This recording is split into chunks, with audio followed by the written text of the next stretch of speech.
All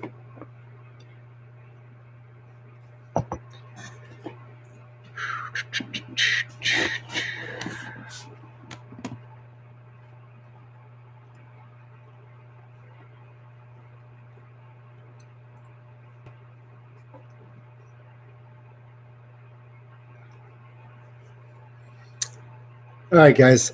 Sorry, I'm just trying to get set up here, and I was having issues with my camera, and I have my GoPro, and I was going to go ahead and use it today because it gets a better, I don't know, it's better than the camera that's in here because I'm looking at it and it's kind of grainy. So I was planning on using this, but it was causing me nothing but problems. So anyways, I still need to do some more research. I had a connection last night. It was working, and yet today I go live and it doesn't work. So I don't know what to say. I don't know what to do about it. So anyways, it is what it is. So I'm not going to be using this today. How's everyone doing, man? How's everyone's training going? Sorry about if there's this blower noise. I've got my fireplace right there, and I had it on and I didn't realize, and it's making this blowing noise even though I turned off the fireplace. So I don't know what's up. It is what it is.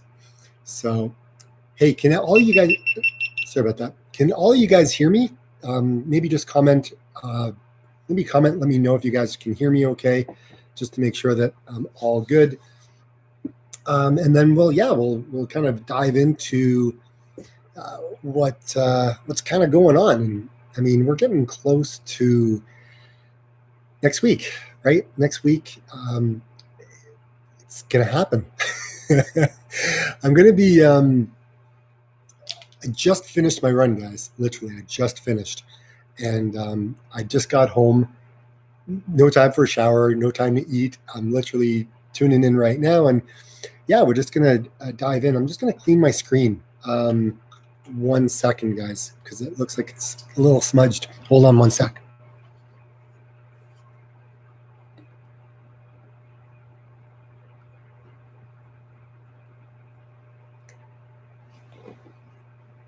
Okay, I think that's a little bit better. It is on my end because it doesn't look smudged anymore. So yeah, and it's been crazy thinking about food for the last week. I don't normally eat when I run, and so I'm having to switch my mind and figure out what I'm going to eat. So that's been on my mind a lot when I'm talking about this whole ultra that I plan on doing. I do have a book. Hold on 1 sec. I'm going to show you the book that I got, okay?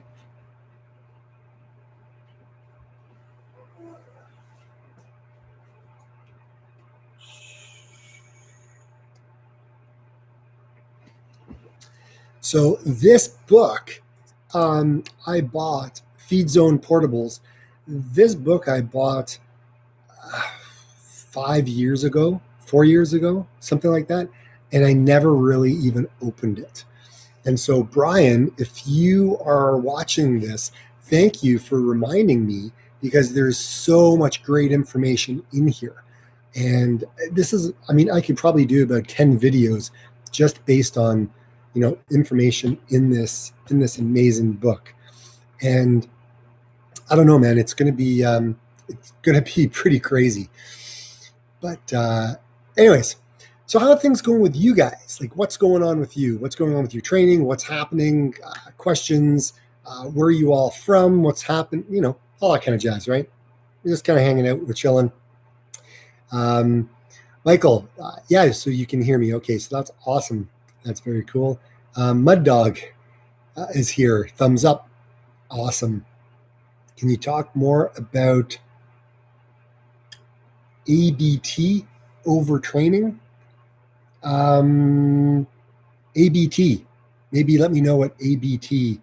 Sorry, my mind's not working really well. Let me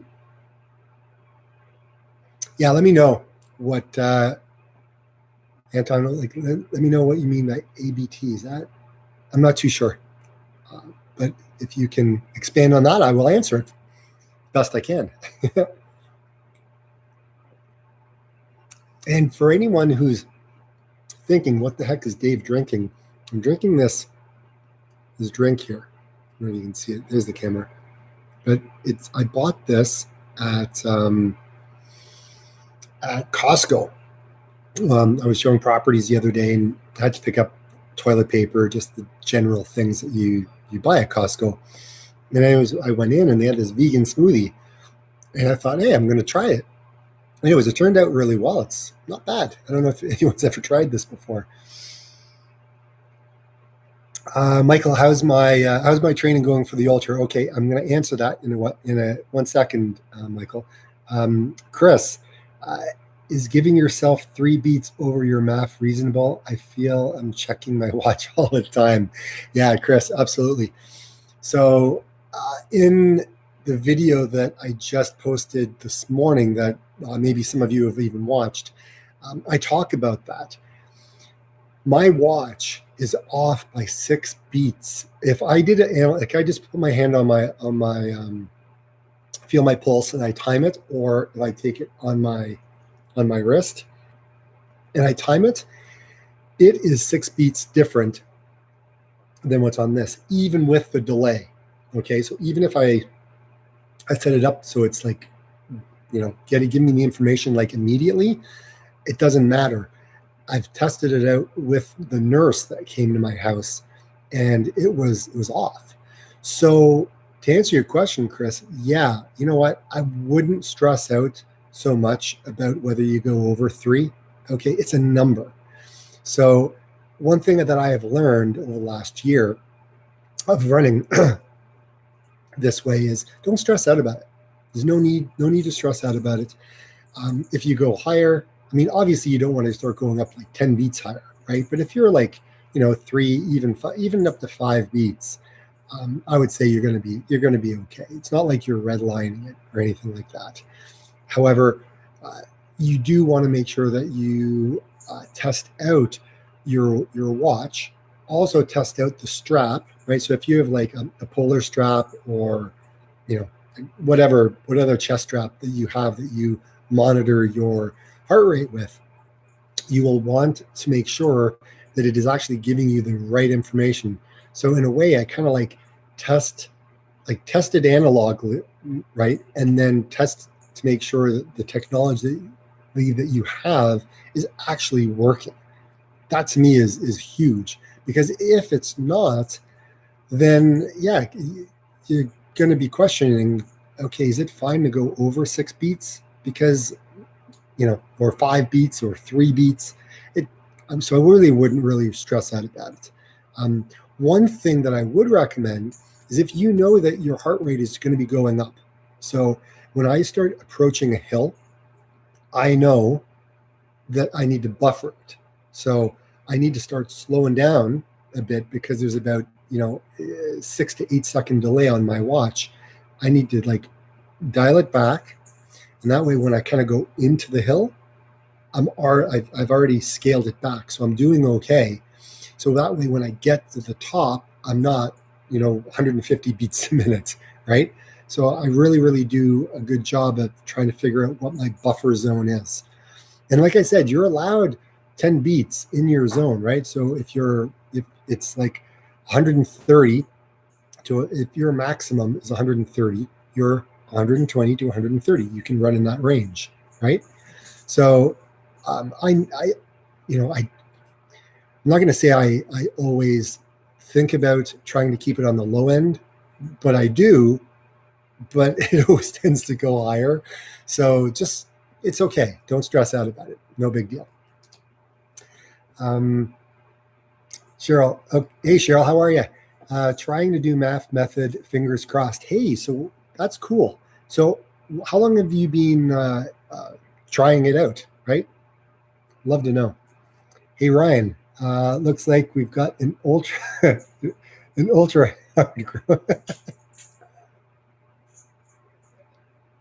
Hold on a second.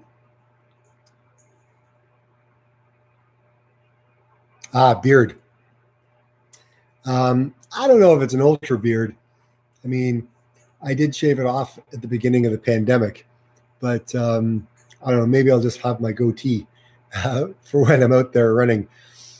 So Ryan, so anyone that is in the chat, Ryan is a buddy of mine, and he's the one who set the FKT on a number of trails, the Avon and the Kissing Bridge. So Ryan, fingers crossed, is going to join me for a bit of my run on Sunday. Ryan, is that correct? I hope so. Anyways, hopefully he's looked at my course and he's gives it the thumbs up.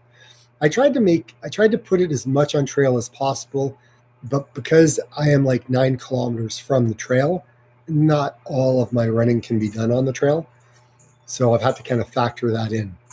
And maybe what I'll do is I'll put a link to my my run that I'm going to do, and maybe I'll link it up for all you guys so you can actually see kind of the map of what it looks. Or you can go to Instagram, right? You can find me on Instagram, very easy, the Plant Powered Runner, and then underscore. Plant Powered Runner underscore.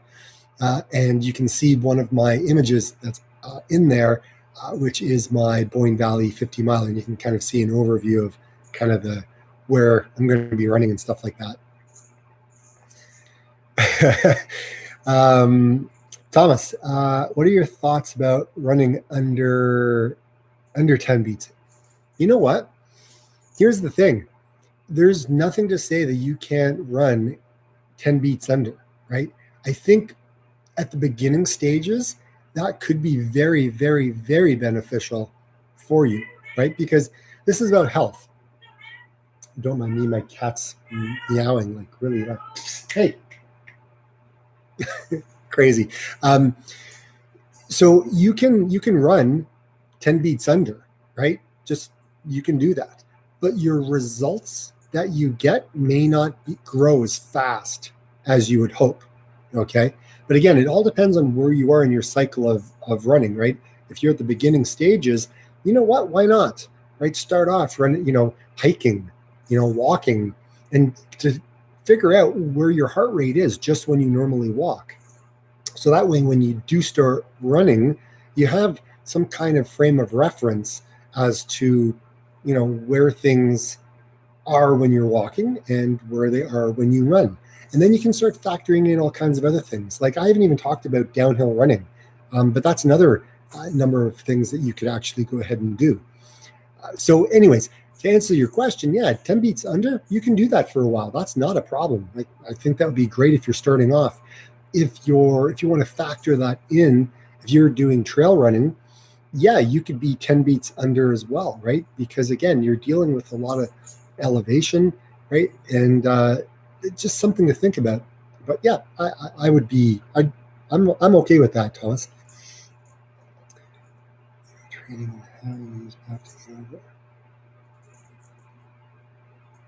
Oh, okay. So Anton was asking, so can you please talk more about overtraining and how you used MAF to get over it? Okay, so here's the thing. When I was running without heart rate training, I would always run way too fast. I could not govern myself, right? Like I was like a kid in a candy store that their mother just gave money to, who said, I'll be back in 20 minutes, right? I'm going to use all my money and I'm going to buy all the candy in the candy store, right? I'm that kid. So needless to say, I would overtrain. I would run too fast all the time. And I always thought I have to run fast to be fast. And granted, yes, you do, but you also have to train slow, right? You have to train your aerobic system. So, my gosh, my cat is like meowing like crazy. She's being spayed. I don't know what's going on. So there's always a time and place for speed work. And so, but I didn't know any of that. I mean, I would just train, fast. It would say, do a steady run. And I'm like, all right, cool, I'll do steady run. And it's the same as my tempo run or the same as my track. Like everything was just fast all the time, even though I thought I was going slow, right? It would call for a slow run and I was running it fast. Right? I didn't understand. So I would burn out and I would be tired, my legs would be twitching at night. I'd feel lethargic. I felt just so drained of energy. And then I started to lose motivation. And when I lost motivation, then Ryan can contest to this, right? If anyone wants to ask Ryan, if what I'm saying is true, it really is. Because, right, Ryan saw, what had happened to me. And I just started to fade away. And he'd kind of poke me every now and then and say, hey, Dave, let's go. You running today, right? So, I'd be putting it off. I even paced him for, one of his 50 miler. I think it was his 50 miler up at North Face, up in Blue Mountain. And he dropped me, and when he dropped me, I was like, what just happened?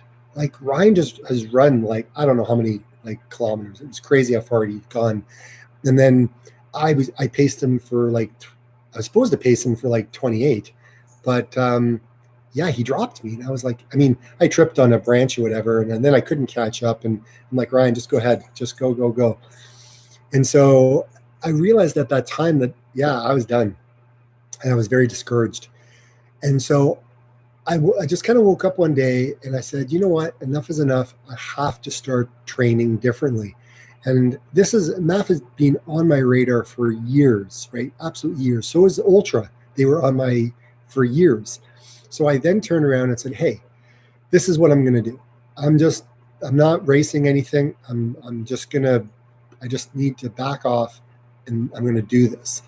And I just started training by MAF. And so instead of going out and doing a 10-kilometer run that I would normally do, I did a 10-kilometer run, but I ran really slow. I paid attention to heart rate and I just started. And every run was slow, and it was a walk, and it was a shuffle, and it was sucked. It was awful. I didn't like it. I was going to quit multiple times. However, I started to see the results. I started to see it finally starting to make sense. And I started to understand what it was that I was working on. And the more that I did it, the better I felt. The better I felt, the more I wanted to run. The more I ran, the more consistent I was. The more consistent I was, the more I ran again, and the better I felt, and my heart rate stayed the same and my pace got faster. And that's just what happened. And then increasing mileage. I didn't have to worry about resting. Like resting from what? I would finish a run and I literally feel like Superman. And I'm like, well, I don't really need to have a rest day. I'll just go again. And so it allowed me to go further and longer without getting injured. And the hardest thing I needed to do was I needed to let go of the ego. The ego just had to be dropped, because once I dropped the ego, everything changed, right? The ego would come back every now and then test me. But yeah, everything really changed. So that's kind of how I overcame overtraining with MAF. And with MAF, it's allowed me to experiment with 80-20, right, training. And that worked well in the summertime. So again, it's just, you got to figure out what you're trying to do and what you're trying to accomplish. But I needed to start being consistent in my running and being true to myself. That's kind of what I had to do. Tazo 300, how long did it take you to run continuously without walking when you first started MAF? Okay, Kirk. For me, it took me about, I'm going to say, could have been close to a month. Probably could have been close to a month. But again, it just all depends on how many hills were incorporated into my running, right? And so the more hills that I incorporated in, the longer it would take, right? But yeah, it was probably about a month that it took me.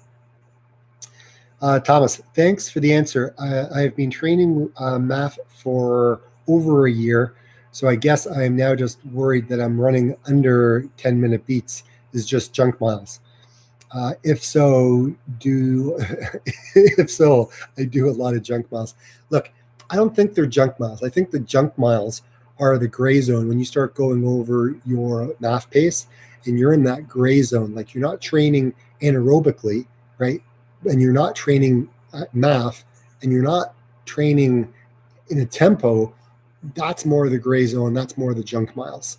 I think if if you do lower, I don't think that that's a bad thing. Now, if it's every single day, okay, maybe you may want to change it up a little bit, but again, I wouldn't say it's junk miles. Neil, good morning, Sydney, Australia. Sweet. Sydney, Australia. How warm is it over there? Because, you guys are starting to go into summertime now. David Solo, what is the difference in pace between training and competition? Okay, this is interesting. So my difference in pace, I haven't competed. There's been no race to compete. However, what I have done is I have sat down and said, look, I'm going to go out and do a time trial. And I don't know if you saw my video of my doing my 10-kilometer time trial, and that was in July. You may want to take a look back in the videos and check that one out. But I added 20 beats, or was it 20? I think 20 beats on a minute to run that. So I wasn't running, I was running based on heart rate. And I was trying to think. I wasn't anaerobically training. Okay, I just decided, hey, it was time to go out and see where I am on a time trial, right? I've just been running slow for so long. So when I went out and did it, I said, look, I'm not going to run more than 158 beats a minute. I thought that would be a good number, right? Because again, I was kind of figuring out my zones. So I went out and that's what I ran. And I ended up running the fastest 10K I'd run with hills even like 58 minutes and change, something like that, 58, 28, something like that. So for me, the amount, let me come back to the question. Okay, yeah, so that was the question. So what was the difference in pace? In pace, I would say, I'm just going to say it was about, I ran it in 450, 450 something, 454 a kilometer pace. I think that's kind of what I was at. I'd have to go back and check because everything's based on heart rate now. I never even really think too much about pace. So I think that's what it is. But you can check out the video because I did a full review in there. So you can actually see what pace I was running. Hopefully that answers your question, David. Ryan, true story. Yes. See, it was. David, so strike the like button, guys. Yeah, if you guys look, if you're liking the video, I got 16 of you all right now. If you can all hit the like button, thumbs up, that would be awesome. The more thumbs up I get, the more comments I get, the more it helps the channel out. So all my videos that I put out there, the more likes I get, the more comments I get. I'm going to be replying back to like so many of your comments from the last week. It's just been crazy with how many have been coming in, but I will. So I've got 6 likes, guys. Keep them coming, right? It really means a lot. I appreciate it. Thanks, David. Appreciate you for putting that out there. It means a lot. Cheryl, super stoked to get this training started. Working up to another half. Too old, busy to do any more ultras. Yeah, I'm just starting off my ultra journey, right? So this old ultra thing is kind of like all new to me. Yeah, I run long distance, but this is going to be the first time I've ever ran like 80 kilometers in one go. Yes, my weekly mileage has been up there for like a long time, but in terms of one day, this will be the first one, right? The first one. So Cheryl, so I'm super stoked to see you, start training in your MAF. So keep me updated. Keep me tuned into what's going on and how your training is going. And comment if you've got any concerns or questions. Let us know. It would be awesome. It would be very, very cool. All right. So what else do we have? Okay. Any other questions? Post them. Oh, there we go. That running guy hops on. Hey, Chris, how are you? MAF training. I went from running 8 miles at 135 from to down to 740 pace to 720.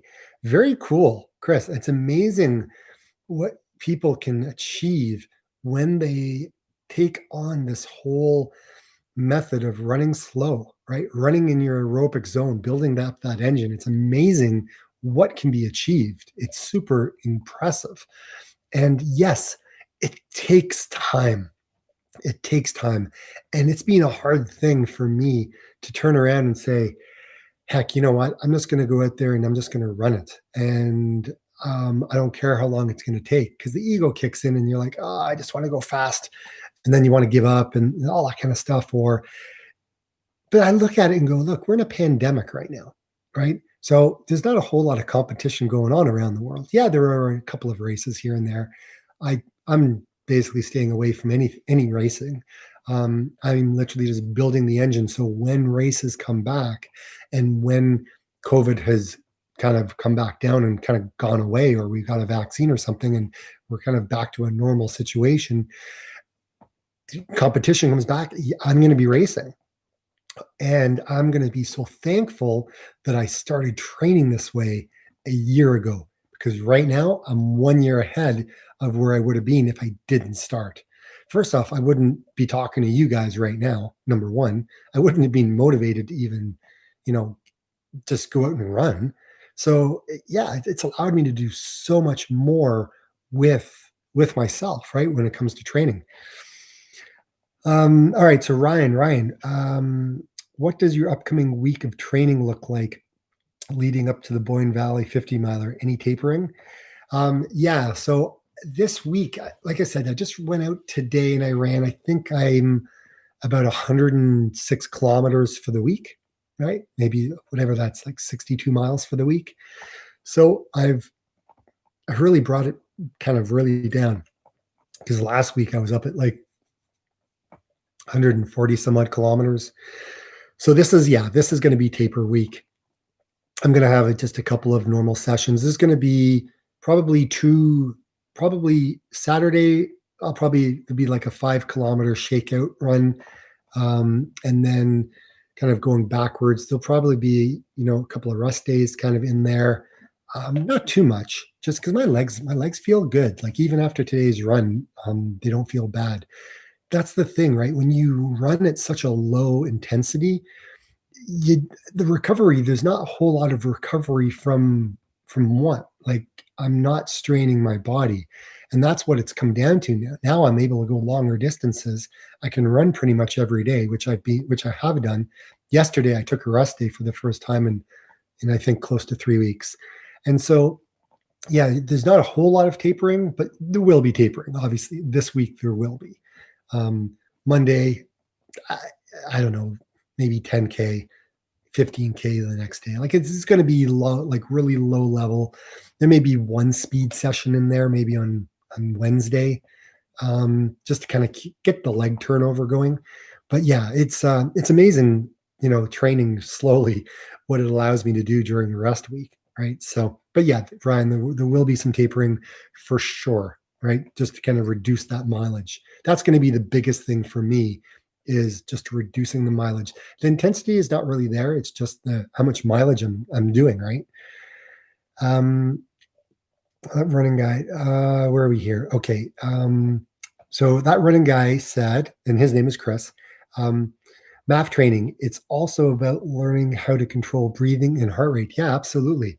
Majorly important, because if you can't control your breathing, your heart rate starts to elevate, right? And then even when you're running up a hill, it also has an issue. You need to find that buffer zone so you can dial it back, so that way you can get up the hill still in your MAF zone pace, right? Like, or heart rate.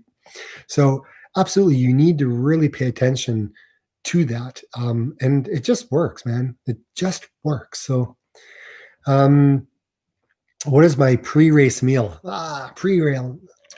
I think my pre-race meal is going to be probably oatmeal. Oatmeal is going to be oatmeal, blueberries, bananas. That will be what I'll be consuming. And then my night before, so that's the morning of, and then the night before, I'm probably going to be eating some. What am I having? I'm going to be having. What am I having again? Sweet potato. That's it. I'm going to be having sweet potato the night before with a a little bit of maple syrup in there. I really like that. I'll probably have some. I'll probably have some broccoli, beans, rice, things like that. Nothing. I'm not. I'm pretty. I'm pretty basic when it comes to food, right? Like I said, I've got more than enough energy on me. I've trained my body to burn fat as an energy source for so long that I think my body has kind of figured out how to burn fat as an energy source. So I don't think there's any real carb loading I need to do, but I do like sweet potato and I do like having oatmeal. So I will have those for sure. That'll be normal. But I'll also have. I'm going to talk about this now, right? While I was running today, you'll see in the video that I post in the next day or so, but I was trying to figure out what I was going to be having. I was simulating aid stations today when I went out running. So I'd kind of run all the way to one stop, take my pack off, and take out baby food. Yes, baby food. So I've got baby food in one of those like little squishy packages. And so I just, I had one of those little packages. It was great. It was like 100 calories. Had a ton of potassium, some sodium, had all kinds of good stuff in it, and it was easy to digest. So then I went out running, and it was no problem. And then in another section, I would stop, and I, believe it or not, I had the V8. So I had a V8, tons of sodium in a V8, a little bit of sugar, not a whole lot.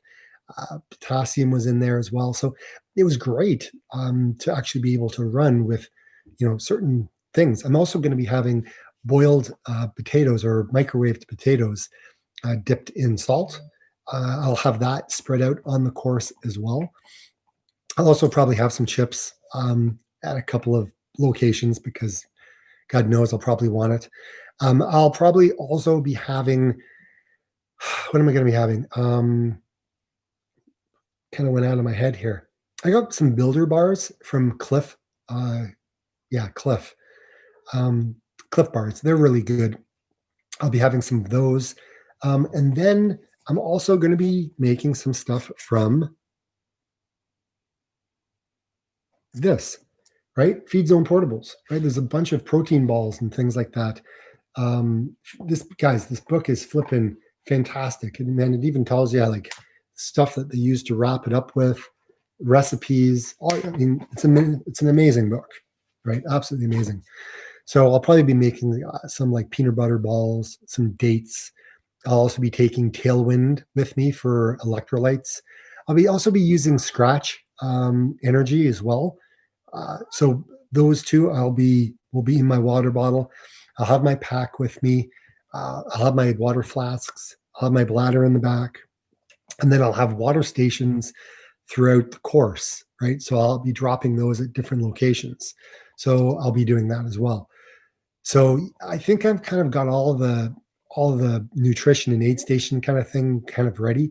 I think the biggest thing that I'm going to have a challenge with is when I come out of the trail, right, and I hit the pavement. I think that I'm going to find the pavements are going to be the hard time, right? Because I just like being on the trail so much that being on the road, it's kind of like, And I also notice that I tend to run faster when I'm on the road because I'm like, oh, okay, road section, no big deal. I'll just kind of run. But on one of my training runs, I realized I'm like, I gotta tail that back, right? I can't go out and start knocking off like 550 pace or 530 pace after 30 kilometers. Maybe I'll do it at the end, but not halfway through. I mean, so it's one of the things I have to kind of stop from happening. So anyways, it's kind of like the course in terms of where things are going to be. So, okay, Chris. Okay, so previous reel. Michael, so hopefully that answered your question there. That running guy, I don't concentrate on my heart rate. It can go up approximately 5 beats. Yeah, absolutely. I agree with that. Again, I don't get stressed out about my heart rate anymore. I've already got it down. I mean, I know just based on running where my heart rate is without even having a heart rate monitor with me. Like that's how in tuned I am. And I even know what pace. I even know what pace I'm running, like what pace that would be. So if my heart rate monitor goes again, at least I know.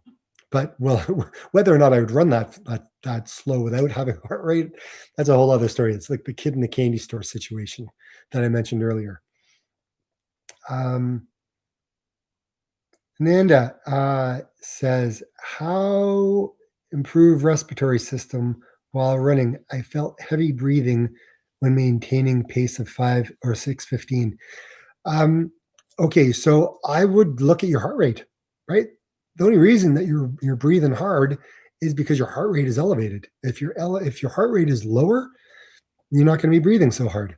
So that's one of the things I would say right off the hop is look at what your heart rate is, and then you can see what pace you're running at. And if that pace is let's say I'm running at 138 beats a minute and my pace is 550, right? And it feels good, that's fantastic, right? However, if I start running at a 5-minute pace, right? My breathing is going to be it's going to be higher, and my heart rate's going to be at like 156. So your breathing is very tied towards your heart rate. Okay, so that's the big thing I would look at. Ryan, any idea on what's going to keep you going after you've passed the 50-kilometer point and you are entering new distance territory? You guys, that's what's going to keep me going, right? It's going to be, I don't want to let anyone down, right? So many people, are looking towards me finishing and wanting me to finish, who said they're going to come out and see me on my, the last 10 kilometers. And that's what's going to keep me going. Also, why am I doing this? And I'm going to do a video on this, but I'll give you a little bit of an insight. The reason I'm running an ultra, and I mentioned it on one of my other videos as well, but the reason I'm running an ultra is I want to see what is possible. I want to see what I'm capable of doing when my mind says no. When I break my when my mind says no, I want to see, can I continue? Can I continue to get to the finish line, and will I do it? Like to turn off the chatter, to turn off the negative thoughts that's gonna come, because it will, right? It will. I'm just gonna basically be able to look at myself in a mirror and say, David, you did it. You did this, right? You did it with your own 2 feet. The training that you've put in the last year, right, has gotten you to where you are today. And I'm grateful for that. And not a day goes by that I'm not reminded of where I came from. And I know that I'm going to get to the finish line because I will not quit. There will be no quitting. It will only be a finish. And that's what I plan on. So all of you guys tuning in at YouTube, who comment, who like, who share, who do all these amazing things for me, for my channel, it really, really helps me want to complete it. That, makes me want to turn off the little chatter that says, you can't do this. You can't do this. You got to stop. You got to stop. You don't need to do this anymore.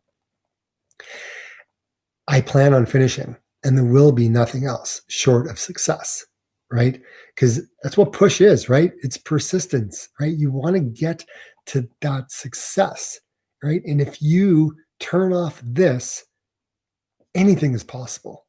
Because in our mind, We've got 5 seconds. It's called a 5-second rule. In 5 seconds, your brain's going to say, hey, this is not a good idea. You shouldn't be doing it, right? I'm probably going to be battling that after 50 kilometers. There's no doubt, right? Another reason I'm going to do this and I'm going to complete this is because I want to show my daughter and I want to show my wife that I can do this, that I'm going to be able to be there, right? That I have worked so hard at becoming a better version of myself, right? To be able to push through everything I do. I work hard. I work hard every single day in my job. I work very hard at what I do every single day running for me. And I work really, really, really hard at putting good quality content for YouTube for you.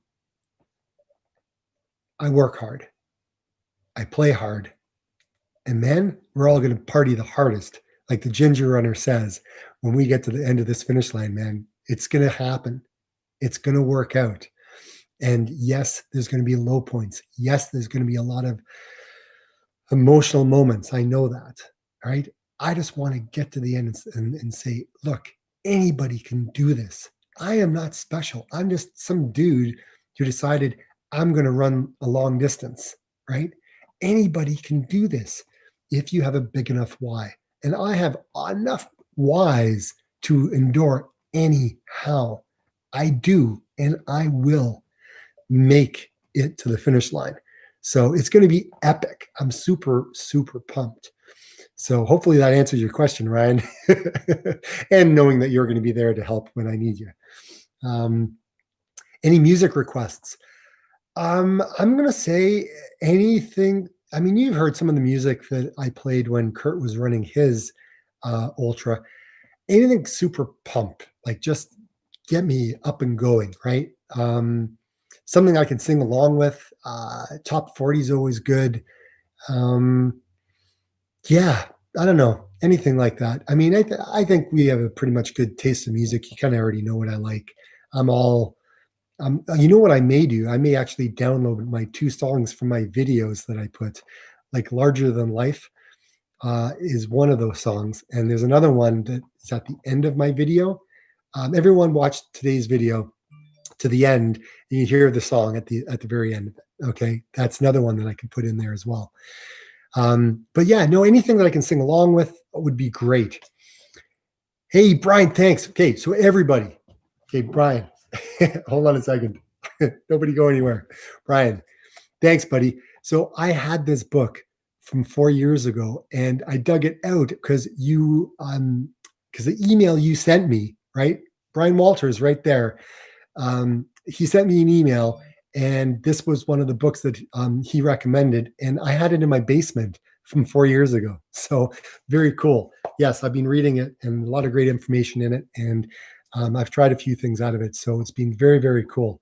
I'm pumped, man. I'm pumped, and thanks for that email. It was awesome. Hopefully you got the reply. All right, David Porter says, hey, Dave, I'm listening while I'm doing a home gym workout. I just want to wish you all the very best for the weekend. It's fantastic. What have you done so far? Hey, thanks. I really appreciate that, David. It's been great. Again, I'm just an average guy. Anybody can do what it is that I'm doing. So like I say, get out and run, right? Get out and run.